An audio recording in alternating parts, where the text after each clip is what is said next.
Hermès. Rien que le nom, ça évoque le luxe, le vrai, des objets tellement désirables que ce sont de véritables investissements. Mais derrière cette image parfaite se cache une histoire complètement folle. Une véritable saga familiale, faite de survie, de résilience et de batailles épiques. Alors comment une petite sellerie parisienne est devenue une forteresse que personne ne peut prendre? C'est ce qu'on va voir ensemble. Et pour bien comprendre l'ampleur du phénomène, il faut partir de ce constat. Hermès, ce n'est pas juste une marque de luxe parmi d'autres, non, c'est un cas à part. C'est une machine économique qui a littéralement transformé le cuir en or avec une puissance qui fait trembler absolument tous ses concurrents. Et au cœur de cette machine, il y a une famille. Près d'une centaine d'héritiers qui se partagent une fortune colossale, 155 milliards d'euros. Ça en fait la deuxième famille la plus riche de France. Avec des chiffres pareils, on imagine bien que chaque décision, chaque conflit a des enjeux absolument gigantesques. Mais tout ça a commencé de manière bien plus modeste. Pour comprendre la forteresse d'aujourd'hui, il faut vraiment revenir aux fondations. On retourne dans le Paris du 19e siècle, au milieu des chevaux et des calèches. Tout démarre donc en 1837 avec Thierry Hermès, un artisan dont la famille a été décimée. Il part de zéro, mais son talent pour les harnais de luxe est très vite remarqué. Son fils, Charles-Émile, installe ensuite la maison à l'adresse qui deviendra mythique, le 24 Faubourg Saint-Honoré. La qualité, c'est déjà la marque de fabrique. Mais au tournant du XXe siècle, une révolution technologique va menacer de tout balayer. Et voilà le point de bascule. Le petit-fils du fondateur, Émile Hermès, il comprend que le monde est en train de basculer. L'automobile remplace le cheval. Et ça, pour Hermès, c'est une catastrophe. Le cœur de leur métier, leur savoir-faire unique, risque de disparaître avec les calèches. La maison est au bord du gouffre. Le choix est brutal. Soit on meurt avec le passé, soit on se réinvente complètement. Et la réponse, elle va venir d'un voyage. Émile part aux États-Unis et là, il tombe sur une innovation fascinante, installée sur la capote d'un véhicule militaire. C'est un mécanisme qui permet d'ouvrir et de fermer en un clin d'œil. Il en est persuadé, ce truc peut révolutionner la maroquinerie. Il en obtient l'exclusivité pour la France. Cet objet magique, eh bien, c'est la fermeture éclair. Hermès est sauvé et la grande transition vers les sacs et les bagages peut commencer. C'est cette capacité à innover, tout en gardant une excellence artisanale quasi obsessionnelle, qui va donner naissance à des objets qui vont bien au-delà de leur simple fonction. Ils vont devenir des symboles culturels.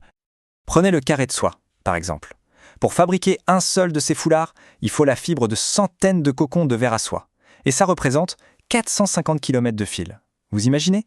C'est la distance entre Paris et Lyon, pour un seul foulard. Un travail d'artisan qui peut prendre jusqu'à 600 heures. C'est ça la démesure de la qualité Hermès.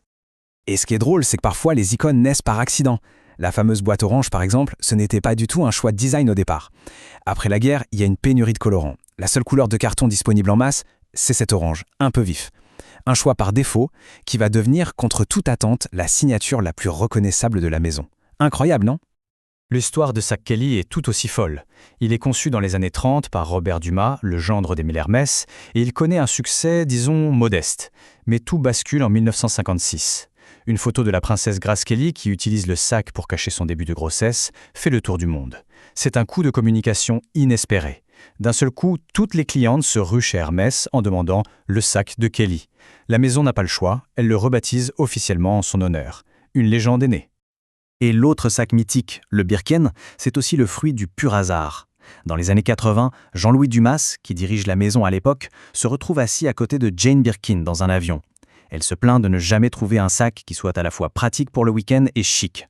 Alors inspiré, Jean-Louis Dumas sort un stylo et esquisse un croquis sur un sac vomitoire. Quelques mois plus tard, le Birkin était né. Et il allait devenir le sac le plus convoité de la planète. Mais voilà, ce succès fulgurant, cette image d'indépendance farouche, ça va attirer le plus redoutable prédateur du secteur du luxe. Une attaque surprise qui va presque coûter son âme à la maison familiale. Imaginez la scène, un samedi matin en 2010. Le téléphone sonne chez un des héritiers Hermès. À l'autre bout du fil, Bernard Arnault, le grand patron de l'empire LVMH. Et sa phrase est un véritable coup de tonnerre. Sans que personne n'ait rien vu venir, le loup en cachemire, comme on le surnomme, vient de s'inviter à table. C'est le début d'une guerre sans merci. La question est évidemment sur toutes les lèvres. La famille Hermès se croyait totalement à l'abri, protégée par une règle simple. Tout actionnaire qui dépasse 0,5% du capital doit se déclarer publiquement. Alors comment Bernard Arnault a-t-il bien pu amasser 17% dans le plus grand secret? Bon, la méthode est d'une complexité redoutable, mais en gros, voilà comment ça a marché.